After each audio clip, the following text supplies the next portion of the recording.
kita terpilih menjadi RT lagi, umpamanya gua itu sebagai musibah, ya enggak? Dan apa namanya gembira.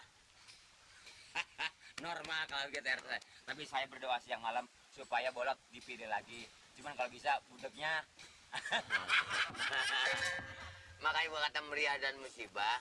Meriahnya gua masih dipercaya kepada masyarakat. Musibahnya kalau gua nggak bisa kerja pasti dapat tagihan daripada masyarakat. Gitu kan? Yang penting biarpun katanya budek cari kejujurannya orang kaya RT. Kalau lu ketahu lo, lu pengen dapat duit dari gua. Apaan? Saya benar-benar berdoa PK. Kalau ini menang lagi, gua kawinin lagi lo. Jangan bercanda.